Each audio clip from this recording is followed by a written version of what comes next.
नमस्कार, सत श्री अकाल, आबाद। मैं अनमोल माटा आप सभी का स्वागत करती हूँ क्रेजी जी के ट्रिक के यूट्यूब प्लेटफॉर्म पे। उम्मीद करती हूँ जो भी इस वीडियो को देख रहा होगा एकदम मस्त होगा और अपने लक्ष्य की प्राप्ति में लगा हुआ होगा। आज की सेशन का टॉपिक बहुत ही शानदार है। As you can see on screen, top 100 rules of English grammar. As you all know, English में एग्जामिनर डिफरेंट डिफरेंट तरीके से आपकी ग्रामर चेक करता है और उसके जो पैटर्न है वो आप सभी को पता भी होगी। जैसे कि फर्स्ट पैटर्न होता है स्पॉटिंग ऑफ एरर, जिसमें एग्जामिनर आपको एक सेंटेंस दे देता है और उसमें आपको एरर स्पॉट करना होता है। सेकंड, सेंटेंस इंप्रूवमेंट होता है। आपको कोई भी पार्ट के नीचे अंडरलाइन करके दे दिया जाएगा और पूछा जाएगा कि इसका इम्प्रूवमेंट क्या होगा। और कभी कभी फिलिंग द ब्लैंक्स के फॉर्मेट में भी एग्जामिनर क्वेश्चन पूछता है। तो तरीके अलग अलग है बट करने का तरीका एक। को एक बार कंसेप्ट अच्छे से समझ में आ जाए कि क्या कंसेप्ट होते हैं तो आप कभी भी इन क्वेश्चंस को गलत अटैम्प्ट नहीं करेंगे। इंग्लिश ग्रामर में स्टूडेंट्स की बहुत ज़्यादा उनको डर लगता है कि टफ होती है, लेकिन अगर आप स्मार्ट स्ट्रैटेजी के साथ चीज़ों को पढ़ोगे समझोगे तो बहुत इजी होता है इंग्लिश को निकालना। आप सभी ने अगर सीजीएल एग्ज़ाम 2023 मेंस का पेपर देखा होगा तो आप 100% 45 में से 40 क्वेश्चन डुएबल थे। मतलब किसी ने भी, अगर एवरेज स्टूडेंट ने भी कोई तैयारी की होगी तो 40 क्वेश्चन तो बहुत ही आसानी से वो बना सकता है। अब ये जो 5 क्वेश्चन है ना, वही आपको स्टैंड आउट करती है। इन 5 क्वेश्चंस को भी अगर आप अच्छे से कर जाओ तो फिर आप हो जाते हो भीड़ से अलग हटके। अब ये कैसे होता है? ये तभी होता है जब स्टूडेंट अपने वीक एरियाज पे फोकस करे। ठीक है, अब हम सभी को बता दें कि इस सेशन में हम लोग ऐसे रूल्स देखने वाले हैं जो रिपीटेटिवली एग्जामिनर ने प्रीवियस ईयर एग्जाम्स में पूछे। सेशन के साथ साथ मैं आप लोगों से कुछ क्वेश्चंस भी पूछूंगी। बहुत मजा आने वाला है आज के सेशन में। आप लोगों से मैं क्वेश्चंस भी पूछूंगी और कोशिश करना सभी लोग कमेंट में उन क्वेश्चंस को रिप्लाई करने की। मैं आप लोगों से क्वेश्चन पूछती हूँ बट आप मुझे जवाब नहीं देते तो मुझे बिल्कुल अच्छा नहीं लगता है। तो उम्मीद करूंगी आज के सेशन में सारे स्टूडेंट मुझे कोई भी एक क्वेश्चन का आंसर तो जरूर दें। तो स्टार्ट करते हुए देखते हैं हमारा पहला इंपॉर्टेंट रूल क्या है इंग्लिश का। फर्स्ट इंपॉर्टेंट रूल आप लोगों की स्क्रीन पे आ चुका है। Some nouns always take a singular verb. अब यहाँ पे आप लोगों के सामने मैं डिफरेंट डिफरेंट कंसेप्ट पढ़ाने वाली हूँ। वो सारे कंसेप्ट आपके noun, pronoun, adjective, adverb, verb in सबका निचोड़ होगा। ठीक है, जो जो इंपॉर्टेंट कंसेप्ट है different different part of speech के, वो मैं आप लोगों के साथ डिस्कस करें और एग्जाम्पल भी डिस्कस करेंगे। इस सेशन को मैं लंबा नहीं रखने वाली हूँ, डिफरेंट पार्ट्स में लेकर आऊंगी सो दैट मोनोटोनस नहीं हो, आपके लिए क्रिस्प बना रहे और छोटे वीडियोस देखने में आप लोगों को मज़ा भी आता है, चीज़ें आप जल्दी और आसानी से याद भी कर पाते हो। तो सेशन को हम छोटा ही रखने वाले हैं। ठीक है, देखो अब ऐसे कौन कौन से नाउन हैं जिनके बाद हम सिंगुलर वर्ब यूज़ करते हैं। तो यहाँ पे आप लोगों के सामने लिस्ट बनी है, आओ फटाफट से पढ़ लेते हैं। जैसे लिखा है scenery, advice, abuse, fuel, rice, gram, issue, bidding, repair, news, mischief. ये सारे नाउन अगर आप ध्यान से देखोगे ना तो ये क्या है? तो ये है आप लोगों के अनकाउंटेबल नाउन। और आप सभी को पता होगा अनकाउंटेबल नाउन को हम हमेशा सिंगुलर काउंटेबल नाउन की तरह कंसीडर करते हैं। और जब नाउन सिंगुलर होता है तो आप सभी को पता होगा वर्ब भी सिंगुलर होती है। सब्जेक्ट वर्ब एग्रीमेंट का एक रूल है। तो एग्जाम्पल देख लेते हैं। क्या है एग्जाम्पल? यहाँ पे एग्जाम्पल लिखा है the scenery of Kashmir are enchanting. Is it right? नहीं, बिल्कुल राइट नहीं है। सीनरी की बात हो रही है और सीनरी के लिए आपका सब्जेक्ट सिंगुलर है तो वर्ब भी सिंगुलर होनी चाहिए थी। तो यहाँ पर हम इज यूज करेंगे, आर नहीं। नेक्स्ट लिखा है ही हैज गिवन एडवाइस। क्या ये करेक्ट है?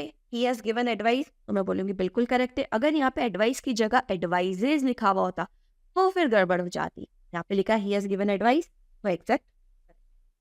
Indian team defeated the English by innings. क्या लिखा है भैया? By innings. अब मुझे बताओ क्या ये सेंटेंस करेक्ट है? काफी स्टूडेंट्स बोलेंगे यस मैम बिल्कुल करेक्ट है, क्योंकि यहाँ पे इनिंग्स में आखिरी मैच रखा है, यहाँ पे भी ऐसे। मैं बोलूंगी नहीं स्टूडेंट, ये क्वेश्चन गलत है। क्यों? क्योंकि आप सभी को पता होगा AEIOU वॉवेल के पहले हम हमेशा क्या यूज करते हैं? आर्टिकल एन यूज करते हैं। तो आपको यहाँ पे वही करना था, एन इनिंग्स लगाना था, तभी आपका क्वेश्चन करेक्ट होता। ये क्वेश्चन आपसे पूछा गया था एफकेट एग्जामिनेशन में। Mathematics is a difficult subject, बिल्कुल करेक्ट है। मैथमेटिक्स सिंगुलर है और इसके साथ हमने वर्ब भी सिंगुलर यूज किए। दैट मीन्स कोई भी इशू यहाँ नहीं है। आई होप आप सभी को रूल नंबर 1 क्लियर हो गया होगा। सभी लोग नोट डाउन कर लेना और क्वेश्चंस की प्रैक्टिस भी अच्छे से कर लेना। नेक्स्ट कंसेप्ट की तरफ हम बढ़ते हैं। ओके, नेक्स्ट कंसेप्ट में पढ़े उससे पहले हम आप लोगों के सामने कुछ इंपॉर्टेंट नोट बताना चाह रहे हैं। नोट ये है कि अगर आपको इन सारे सब्जेक्ट्स को यूज़ करना हो as a countable uncountable noun की तरह, तो आप इनके आगे कुछ वर्ड्स यूज़ कर लेते हैं। जैसे वर्ड्स हो गया अ फ्यू, पीसेस ऑफ, है ना, आर्टिकल्स ऑफ। अगर आप इस टाइप की चीज़ें यूज़ कर लेते हो तो यहाँ पे आप उसे एज अ सिंगुलर और प्लूरल की तरह यूज़ कर सकते हो। जैसे इधर लिखा है I have a lot of news to tell you. ये यहाँ पे इंडिकेट कर रहा है कि उसके पास बहुत सारी न्यूज़ है बताने के लिए, that means more than one. यहाँ पर हमने अ लॉट ऑफ ऐड कर दिया किसके आगे, न्यूज़ के पहले, दैट मीन्स ये क्या है, प्लूरल है। He has sold many pieces of furniture. Furniture again uncountable noun है, इसको हमको बताना था बहुत सारे पीसेज ऑफ फर्नीचर सोल्ड करे, तो हमने यहाँ पे पीसेज लगा दिया। याद रखना जो आपका मेन वर्ड है फर्नीचर, इसको प्लूरल बनाने की गलती मत करना। फर्नीचर का फर्नीचर बनाओगे तो गड़बड़ हो जाएगी भाई। वैसे ही याद रखना इक्विपमेंट का इक्विपमेंट्स नहीं होता है, सीनरी का सीनरीज नहीं होता है, लगेज का लगेजेस नहीं होता है। इन सारी चीज़ों का आपको ध्यान रखना है। वैसे ही ज्वेलरी एंड बैगेज, इन सब चीज़ों में भी आप ऐसे यूज़ नहीं करते प्लूरल बनाने के लिए, कुछ वर्ड्स यूज़ कर लेते हैं जैसे many pieces, articles, few, pieces of, इस तरीके से। आई होप यहाँ तक चीज़ें क्लियर हो गई होगी। नेक्स्ट रूल है आप लोगों के सामने क्या, अगेन नाउन का रूल है, some noun are similar in form but they are used as plural and always take plural verb. सभी को पता है प्लूरल नाउन के साथ हम वर्ब भी प्लूरल यूज करते हैं। अब ऐसे कौन कौन से नाउन है जो प्लूरल दिखते तो सिंगुलर है बट होते वो क्या है, प्लूरल होता है। जैसे लिखा है the cattle, gentry, foreman, peasantry, artillery, people, clergy, company and police. और भी होते हैं काफ़ी सारे नाउन। अगर आप लोगों ने नाउन चैप्टर डिटेल में पढ़ा होगा तो आप लोगों ने देखा होगा ये वाला कंसेप्ट कई बार एग्जाम में पूछा गया है, वेरी वेरी इंपॉर्टेंट। आप सभी को ध्यान रखना है, इन सबके साथ हम जो वर्ब यूज करते हैं वो प्लूरल होती है। इधर जैसे लिखा है the cattle is grazing in the ground, is it right, बिल्कुल नहीं, यहाँ पे कैटल इज नहीं होगा, कैटल आर। नेक्स्ट क्वेश्चन लिखा है the clergy are in the church, तो क्लर्जी आर होगा क्या, हाँ बिल्कुल होगा, क्लर्जी प्लूरल नाउन होता है तो इसके साथ हमने वर्ब भी प्लूरल यूज किए, बिल्कुल करेक्ट है। सेकंड अगेन याद रखना, इन सारे वर्ब के बाद, इन सारे नाउन के बाद आप एस नहीं लगा सकते। मैं बोलूँ cattles are grazing in the ground, तो क्या ये करेक्ट होगा, बिल्कुल नहीं, कैटल्स नहीं होगा भैया, कैटल आर होगा। वैसे ही जेंट्री के बाद आप ऐसे जेंट्रीज नहीं लिख सकते हो, ठीक है, जेंट्रीज आपका गलत हो जाएगा, ठीक है। आप लोगों को याद रखना है इन सारे वर्ड्स को आपको इसी फॉर्मेट में यूज करना है, बट जो वर्ब है वो आपकी होगी क्या, यूजली।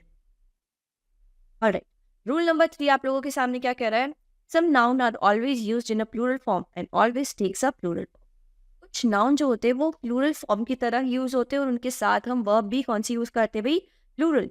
आप लोगों के सामने दिए हुए सबहेड्स फटाफट से रीड कर लो, ट्राउजर, सीजर्स, स्पेक्टेकल्स, स्टॉकिंग्स। अगर आप ध्यान से देखोगे ना, इन सारे मैक्सिमम वर्ड्स के अंदर दो चीजें होती है। जैसे अगर मैं बात करूँ सीजर, 2 पेयर से बनती है, ट्राउजर 2 से बनता है। लेट मी सी क्या है, पेयर को डिग्निफाई, पेयर को सिंबलाइज कर रहा है। तो पेयर से रिलेटेड जितने भी आप लोगों के नाउन बनते हैं ना, उन्हें आप हमेशा प्लूरल फॉर्म में रखते हो और उनके साथ वर्ब भी प्लूरल आती है। ऑलराइट, तो यहाँ पे सारे नाउन लिखे हुए हैं। इसमें एक इम्पॉर्टेंट और एड ऑन कर लेना क्या, सराउंडिंग्स। सराउंडिंग्स को भी हम हमेशा प्लूरल की तरह यूज करते हैं। दूसरा इसमें स्पेक्टिकल्स लिखा है, तो उसके अलावा एक गॉगल्स वर्ड भी एग्जाम में कई बार पूछा गया है। आप लोगों ने चिमटा देखा होगा, आपकी माँ जिससे रोटी पकाती है, टोंग्स। टोंग्स को भी हम प्लूरल नाउन की तरह देखते हैं। वैसे ही मैं बोलूँ पैंट्स, पैंट्स को भी हम प्लूरल नाउन की तरह यूज करते हैं, जिनके साथ वर्ब भी क्या होती है।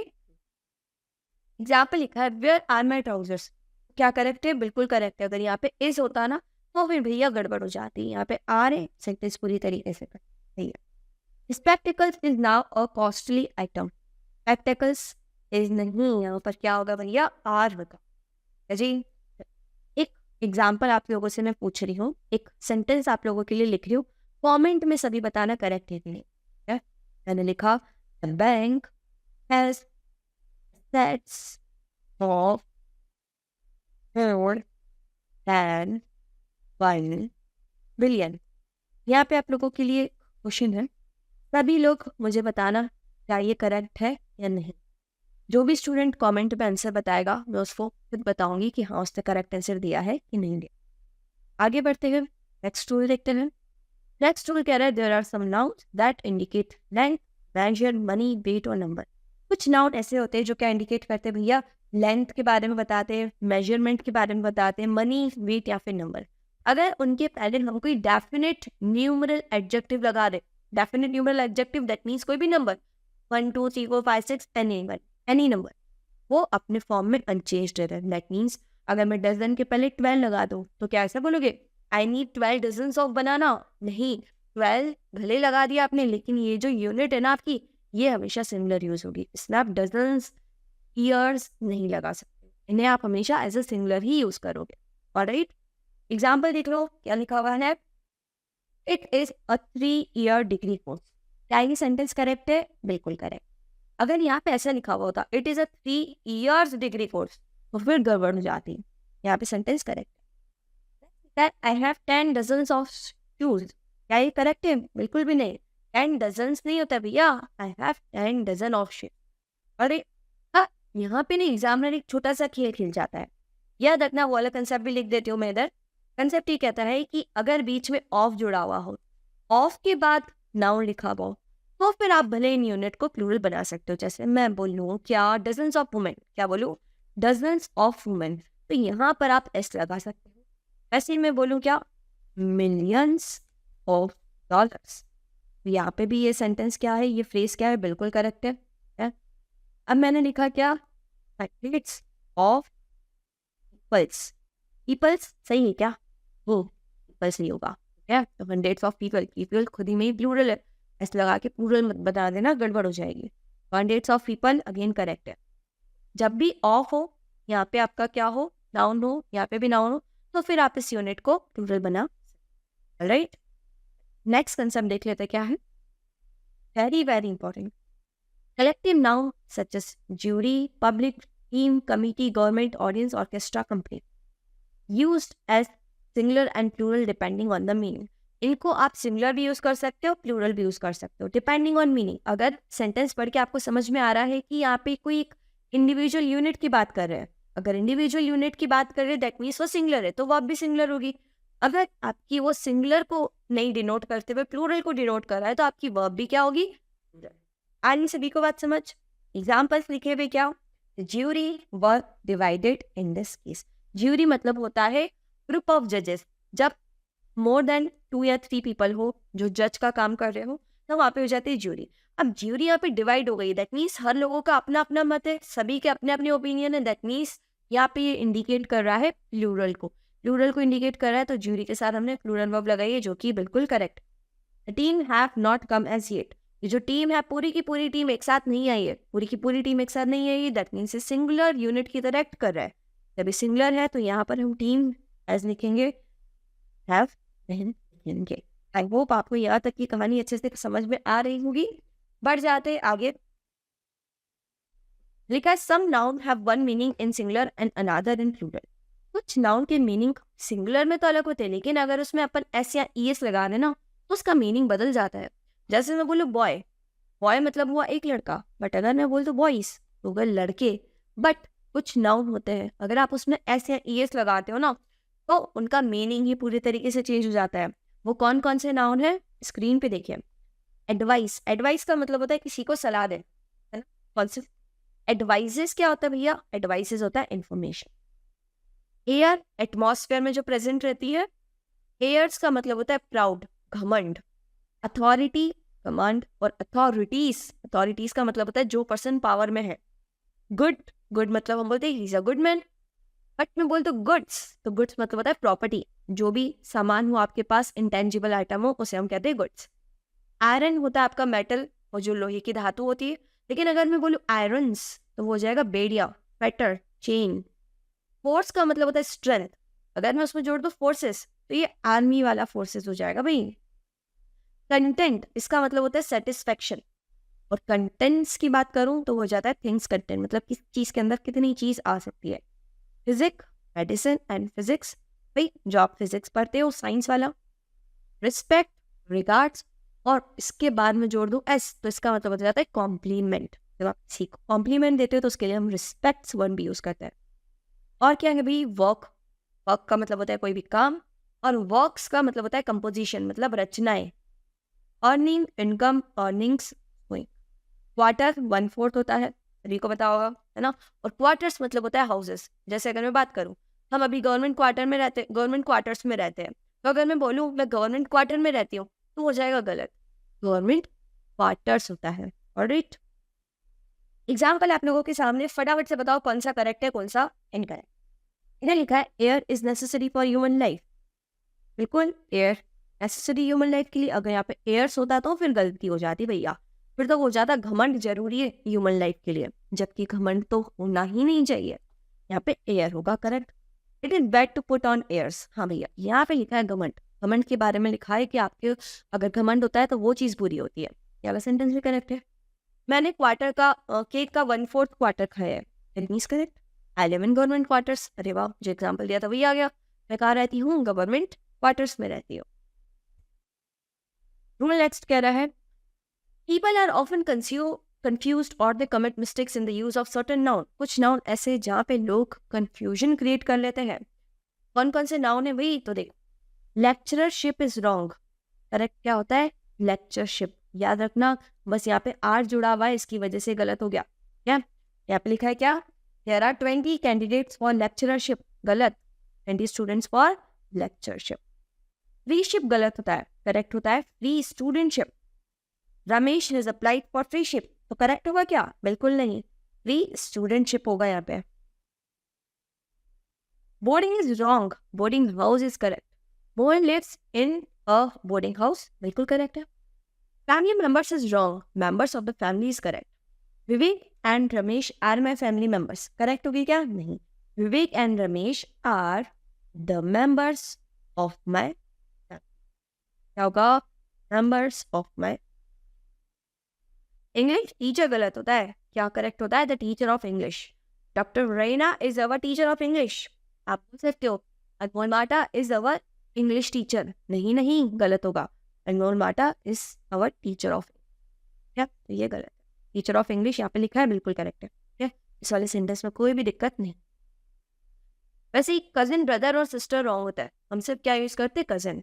भले ही जेंडर कोई भी हो, मैस्कुलाइन फेमिनाइन, हम क्या यूज करते हैं? कजिन यूज करते हैं। गीता इज माई कजिन, अगर लिखा होता Geeta is my cousin sister तो फिर गड़बड़ हो जाती। रूम इन अ कंपार्टमेंट और a bench means unoccupied seat. Very important, there is no room on this bench, बिल्कुल करेक्ट है। क्या? Ours, yours, hers, theirs are correct. There, this house is our. अब अवर के बाद याद रखना, इन सभी के बाद हम अपॉस्ट्रोफी यूज नहीं करते। अवर्स, योर्स, ये हर्स, ये सब अपॉस्ट्रोफी यूज नहीं कर सकते। ये सब क्या? आपके पॉजिटिव एडजेक्टिव है। इनके बाद आप कभी भी अपॉस्ट्रोफी एस नहीं लगाते हो पोजीशन बताने के लिए, याद रखिएगा। यहाँ पे अवर्स नहीं होगा, यहाँ पे आप पॉजिटिव प्रोनाउन यूज करोगे। क्या? अवर्स। एग्जाम में कहीं बार पूछा गया, इस पे बेस्ड क्वेश्चन एग्जाम में कहीं बार पूछा गया है, इसको याद रखिएगा आप सभी। नेक्स्ट है wages means punishment when used in singular. The wages of sin is that. Wages का मतलब क्या होता है? Punishment. It also means charges for the labour when used in plural sense. Wages of daily worker, अब याद रखना, wages को आप पनिशमेंट की तरह भी यूज कर सकते हो और चार्जेस के रूप में भी यूज कर सकते हो। और रूल नंबर नेक्स्ट कहता है क्या? ऑल्सो रिमेंबर द सबल difference in the usage of these pairs of noun. कुछ पेयर ऑफ नाउन्स हैं जो हमेशा स्टूडेंट को कंफ्यूज करते हैं। जैसे मैं बोलूँ हैबिट और कस्टम। अगर मैं बोलूँ reading, reading is my habit, तो करेक्ट होगा कि रीडिंग इज माई कस्टम, ये बोलना करेक्ट होगा। आप बोलोगे मैडम फर्स्ट वाला सेंटेंस करेक्ट है।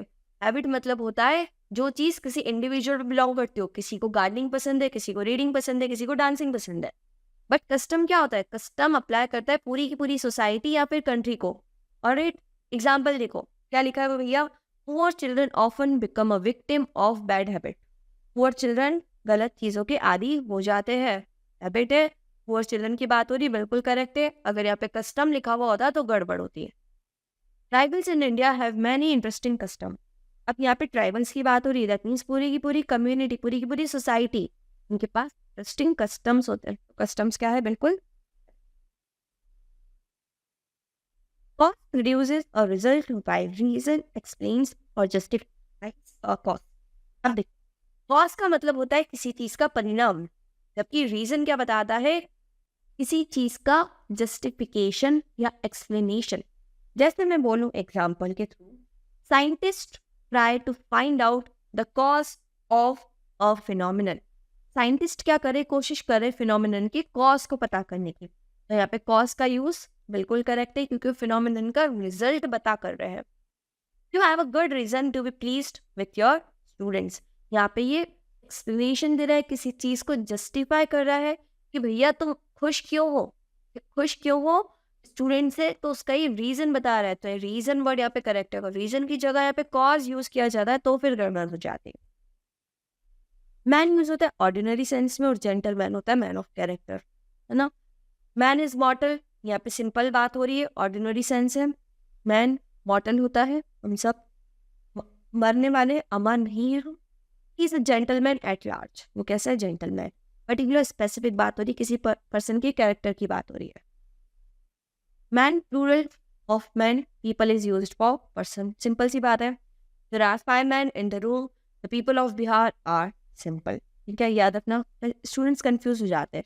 एम एन मैन प्लूरल होता है और एम एन मैन सिंगुलर होता है। शेड का मतलब होता है place sheltered from the sun. Shade बोले तो छाया और शेडो आपकी परछाई ना, इन दोनों में कंफ्यूज मत होना, सिंपल सी बात है। विलेजर्स कहाँ बैठे भैया, शेड ऑफ ट्रीज में, वो अपनी खुद की छाया से ही क्या करता है, डरता है। ठीक है, इन दोनों के बीच में कंफ्यूज नहीं होने का। कॉस्ट मतलब अमाउंट पेड बाय शॉपकीपर। अगर कोई शॉपकीपर है, वो होलसेलर से सामान खरीद रहा है, तो वो क्या पे करता है, कॉस्ट पे करता है। बट वही आप दुकान पे जैसे लेने जाते हो, क्या लेने जाते हो, लेट्स से मैगी का एक पैकेट लेने गए, तो आप उस मैगी की प्राइस पे करोगे, कॉस्ट पे नहीं करोगे। ऑलराइट, इधर लिखा है the cost of production of automobile items has gone up. तो क्या ये सेंटेंस करेक्ट है, बिल्कुल करेक्ट है। बायर्स को क्या करना पड़ता है, प्राइस पे करना है। अगर यहाँ पे कॉस्ट की जगह प्राइस होता तो फिर गड़बड़ हो जाती सेंटेंस में। सेम यहाँ पे प्राइस की जगह कॉस्ट होता तो सेंटेंस गलत हो जाता। याद रखना, एग्जाम में इस पे बेस्ड भी कहीं बार एग्जामिनर ने क्वेश्चन पूछे हैं भाई। अब होता है building 11, that means one's native place. Quarters are houses allotted to us for a definite period. My home town is Muzaffarpur. दोनों जगह पे बिल्कुल सेंटेंस करेक्ट है। यहाँ पे आपका नेटिव प्लेस बता रहा है और यहाँ पे किसी बिल्डिंग की बात हो रही है। कस्टमर होता है बायर ऑफ गुड्स, जो किसी सामान को खरीदता है, और क्लाइंट होता है जो किसी सर्विसेज को अवेल करता है। जैसे अगर आप पार्लर में जाओ तो आपको कहा जाएगा क्लाइंट आया है, कस्टमर आया है नहीं, है ना। तो याद रखना, जब आप सर्विसेज अवेल करते हो, लॉयर भी आपको सर्विस देता है, तो आप लॉयर के क्या होगे, क्लाइंट होगे। बट शॉपकीपर के आप क्या हो, कस्टमर। क्यों, क्योंकि आप उनसे कुछ ना कुछ सामान खरीदोगे। तो नेक्स्ट टूल आप लोगों के सामने है। A pronoun must agree with its antecedent in person, number and gender। याद रखिएगा, जो pronoun आपका होता है ना, वो किसके अकॉर्डिंग यूज होता है, उसके आए हुए पर्सन, नंबर और जेंडर के अकॉर्डिंग। अगर आपका पर्सन फेमिनाइन, फॉर एग्जाम्पल आपका पर्सन सिंगुलर है तो pronoun भी सिंगुलर होगा, पर्सन प्लूरल है तो pronoun भी प्लूरल होगा। Same with gender, masculine gender है तो आप सभी को पता है हिज यूज करेंगे या तो हिम यूज करेंगे। फेमिनाइन है तो हम क्या यूज करेंगे, हर। एग्जाम्पल्स देखो, every man must bring his luggage. Man के लिए हमने यहाँ पे क्या यूज किया है, हिज यूज किया है, जो कि क्या है, बिल्कुल करेक्ट है। नेक्स्ट एग्जाम्पल लिखा है, all students must do his और देयर। अब देखो, ऑल क्या डिनोट कर रहा है भैया, प्लूरल को डिनोट कर रहा है, तो प्लूरल को डिनोट कर रहा है तो हिज नहीं, यहाँ पे देयर करेक्ट होगा। Each of the girls must carry her there. अब आप लोग बताओ यहाँ पे क्या यूज होगा, ईच ऑफ द गर्ल्स के लिए ऑल्दो यहाँ पे हर यूज होगा, ठीक है, देयर। आप सभी को पता होगा ईच के लिए हम हमेशा सिंगुलर प्रोनाउन यूज करते हैं, सिंगुलर प्रोनाउन यहाँ पे क्या है। ये वाला क्वेश्चन होमवर्क में आप लोग मुझे सभी कमेंट में जवाब दीजिएगा, यहाँ पे देयर आएगा कि हिज आएगा। नेक्स्ट है, while using everybody, anyone, anybody and each, the pronoun of masculine और feminine gender is used according to the content. Content के अकॉर्डिंग हम यूज करते हैं। अगर आपको सेंटेंस पढ़ के लग रहा है कि यहाँ पे मैस्कुलाइन की बात हो रही है जेंडर की, तो वहाँ पे आप मैस्कुलाइन जेंडर यूज करोगे। अगर फेमिनिन जेंडर लग रहा है तो वहाँ फेमिनिन की यूज करोगे। अब यहाँ पे क्या लिखा है, I shall be happy to help each of the boys in this practice. अब यहाँ पे बोला जा रहा है, बॉयज की बात की जा रही, किसकी, ईच ऑफ द बॉयज की। अब यहाँ पे देखो, but when the sex is not mention we use the pronoun of the masculine gender. एक यूनिवर्सल रूल है, याद रखना, हमारी सोसाइटी पैट्रियार्की है, इसलिए हम लोग हमेशा जब भी हमको क्लियर नहीं हो सेंटेंस में बॉयज हैं, गर्ल्स हैं, सेक्स क्लियर नहीं हो पा रहा है, तो हम हमेशा किसका प्रोनाउन यूज करते हैं? मैस्कुलिन जेंडर का यूज करते हैं। ऐसे इधर लिखा है क्या? Anyone can do this job. अब इस एनीवन में कोई लड़का भी हो सकता है, लड़की भी हो सकता है, लेकिन हमने यहाँ पे प्रोनाउन किसका यूज किया है? मैस्कुलिन का। याद रखना यहाँ पे ही करेक्ट है। अगर यहाँ पे ही की जगह शी होता तो फिर सेंटेंस हो जाता गलत। Each of the 6 boys in the class has finished his there task. अब आप लोग मुझे फटाफट कमेंट में बताओ, यहाँ पे हिज करेक्ट होगा कि देयर करेक्ट होगा? The pronoun one must be followed by one's. ये तो बहुत इजी कंसेप्ट है, याद रखना आप सभी को। क्या? वन के साथ आप प्रोनाउन हमेशा वंस यूज करते हो, हिज, हर, हिम इस तरीके से नहीं यूज करोगे। Alright, next concept, very very important concept, कई बार एग्जाम में पूछा गया है। यहाँ पे कुछ वर्ब्स दिए, इन वर्ब्स को रीड करो सभी। Enjoy, apply, resign, acquit, drive, exert, avail, write, absent. इन सभी वर्ब अगर आप यूज करते हो ट्रांजिटिव वर्ब की तरह, इनके बाद हमेशा रिफ्लेक्सिव प्रोनाउन आता है। रिफ्लेक्सिव प्रोनाउन कैसे बनता है तो आप सभी को पता होगा, एसीएल सेल्फ जोड़ के या तो फिर सेल्फ जोड़ के। क्या? अब यहाँ पे एग्जाम्पल लिखा हुआ है, क्या लिखा है? फटाफट से रीड करो। ही एब्सेंटेड हिमसेल्फ फ्रॉम द क्लास। क्या ये सेंटेंस करेक्ट है भैया? बिल्कुल करेक्ट है। क्यों? क्योंकि एब्सेंट को आपने ट्रांजिटिव वर्ब की तरह यूज करा है। ट्रांजिटिव इंट्रांजिटिव क्या होता है तो आप सभी ने वर्ब वाला टॉपिक अच्छे से पढ़ा होगा, डिटेल में मैं नहीं जाऊंगी। राइट, यहाँ पे एब्सेंटेड के बाद हिमसेल्फ यूज किया है, himself. Mister Thakur pride on the result of his son. Pride के बाद अगेन आपको यहाँ पे लगाना था हिमसेल्फ। क्या?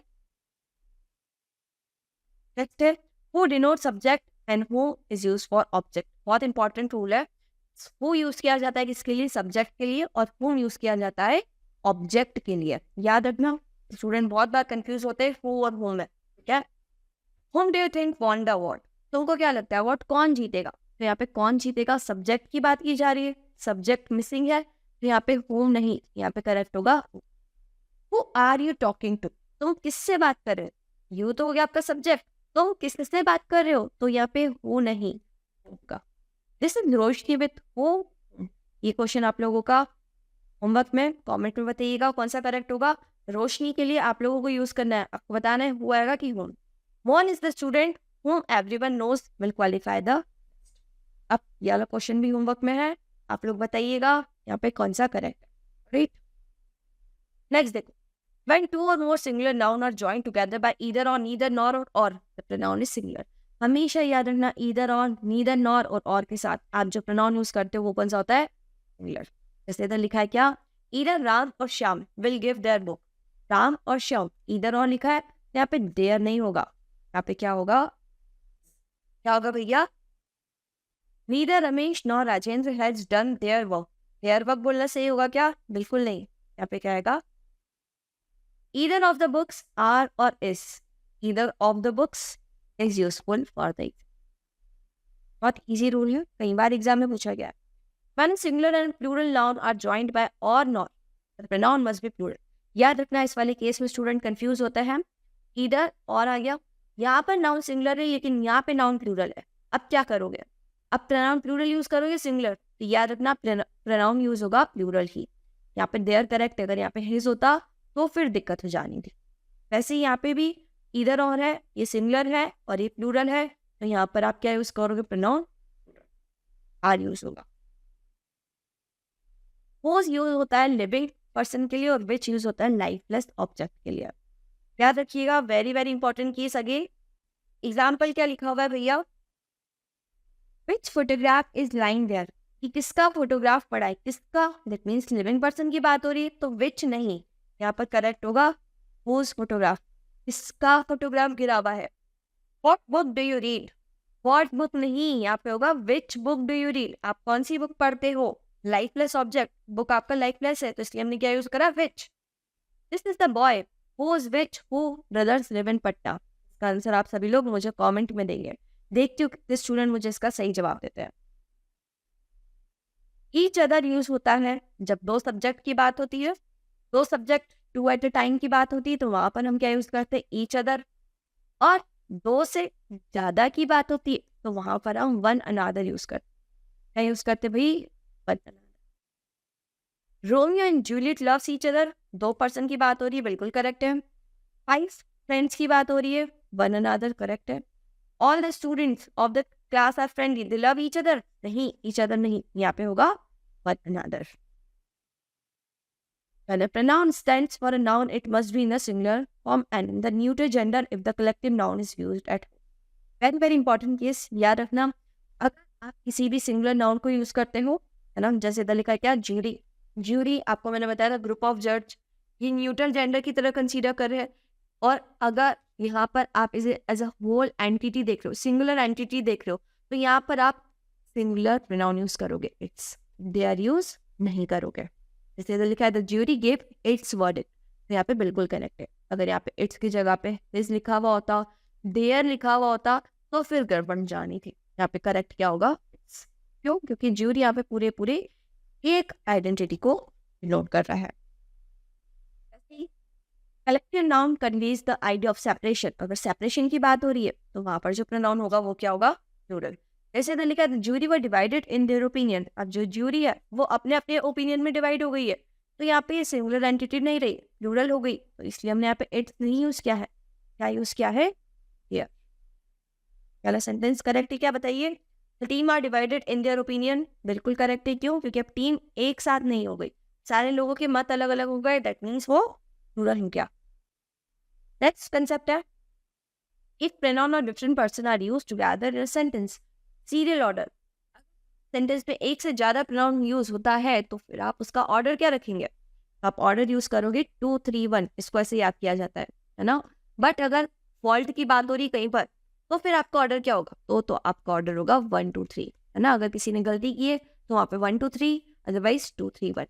आई होप आप सभी लोगों ने नाउन प्रोनाउन के डिटेल चैप्टर देख रखे होंगे, अगर नहीं भी देखा है तो हमारा इंग्लिश का जो बैच है उसमें हमने आपको सारी चीज़ें पढ़ा रखी है। हमने आपको नाउन प्रोनाउन एडजेक्टिव जितना भी पार्ट ऑफ स्पीच है सारी चीज़ें पढ़ा रखी है। तो आप उस कोर्स में देखिएगा जाकर, आपको उस कोर्स में सारी चीज़ें मिल जाएगी, concept, example, previous year question, और इसके अलावा वोकैबुलरी और कंप्रीहेंशन। ये सारी चीज़ें हमने आप लोगों को इस इंग्लिश के कोर्स में कवर करा रखी है। अगर कोई ऐसा स्टूडेंट है जो अभी भी बिगनिंग लेवल पर है और अपनी तैयारी करना चाहता है स्टार्टिंग से, और इंग्लिश में उनका स्ट्रेंथ अच्छी नहीं है, तो आप अपनी तैयारी इस कोर्स को परचेस करके कर सकते हो। कूपन कोड लगाओगे तो आपको अच्छे ऑफर्स भी मिल जाएंगे, तो जल्दी से इस ऑफर को अवेल करो और इस कोर्स को परचेस करो। अगेन हम लोग आ जाते हैं और देखते हैं, you, he and I have finished the work, क्या ये सेंटेंस करेक्ट है? मैंने बोला अगर बात हो नॉर्मल की बात होती है तो वहां पर हमारी सीक्वेंस क्या होती है, हमारी सीक्वेंस होती है 2 3 1, second person, third person, first person, बिल्कुल करेक्ट है। I, you and he are to play, अब यहाँ पे मुझे बताओ क्या ये सेंटेंस करेक्ट है? तो आप बोलोगे आई, यू एंड, या फिर ब्लेम की बात हो रही है, कंफ्यूजन की बात हो रही है, दैट मीन्स फॉल्ट है, करेक्ट है, 1 2 3 सीक्वेंस है यहाँ पर। रा, आई एंड यू, क्या ये सेंटेंस करेक्ट है? बिल्कुल भी नहीं। क्यों? क्योंकि यहाँ पे हमने अपनी स्टडीज फिनिश कर ली, नॉर्मल सेंटेंस है, वो 1 2 3 होना चाहिए था, 2 3 1 होना चाहिए था। 2 3 1 के अकॉर्डिंग करेक्ट हो जाएगा यू, रा एंड आई, आपकी करेक्ट से। नेक्स्ट रूल देख लेते हैं, some is used in affirmative sentence to express quantity or degree, any is used in negative or interrogative। बहुत इंपॉर्टेंट कंसेप्ट है, याद रखिएगा सभी। I will buy some apples, जब भी आपका सेंटेंस अफर्मेटिव हो, पॉजिटिव हो, तो वहां पर आप यूज करते हो some, और any यूज करते हो जब आपका सेंटेंस हो नेगेटिव या तो interrogative. I shall not buy any apple, negative बात हो रही है तो हमने क्या यूज करा है, any। यहाँ पे इंट्रोगेटिव बात हो रही है तो हमने क्या यूज किया आगे, any। But some may be correctly used in the interrogative sentence which are in fact request। अगर हम रिक्वेस्ट की बात करते हैं तो वहां पर हम some यूज कर सकते, कहाँ पे, इंट्रोगेटिव सेंटेंस में। जैसे इधर लिखा है will you please give me some milk, although sentence interrogative है, बट आप यहाँ पे some की जगह any लगाओगे तो इस बात जमेगी क्या, नहीं जमेगी। क्यों? क्योंकि आप यहाँ पे किसी से रिक्वेस्ट करो, क्या तुम मुझे थोड़ा सा मिल्क दोगे, तो यहाँ पे some आएगा, any नहीं। Say I shall read some book, ये सेंटेंस में कोई भी गड़बड़ नहीं है। फिर have you bought any apples, sentence correct है, बिल्कुल करेक्ट, यहाँ पे कोई भी दिक्कत नहीं है। ठीक है, तो सेक्शन हम लोग यहीं पे एंड करें, ज़्यादा बड़ा नहीं बना रहे, पार्ट 2 लेकर आऊंगी इसके बाद। नेक्स्ट पार्ट में अगेन हम 20 रूल्स डिस्कस करेंगे ग्रामर के। 21 से स्टार्ट होंगे रूल्स। सेशन को सभी लोग लाइक करना, कैसा लगा कमेंट में मुझे ज़रूर बताना। मिलते हैं नेक्स्ट वीडियो में जल्दी से। सभी को गुड बाय, अलविदा, जय हिंद।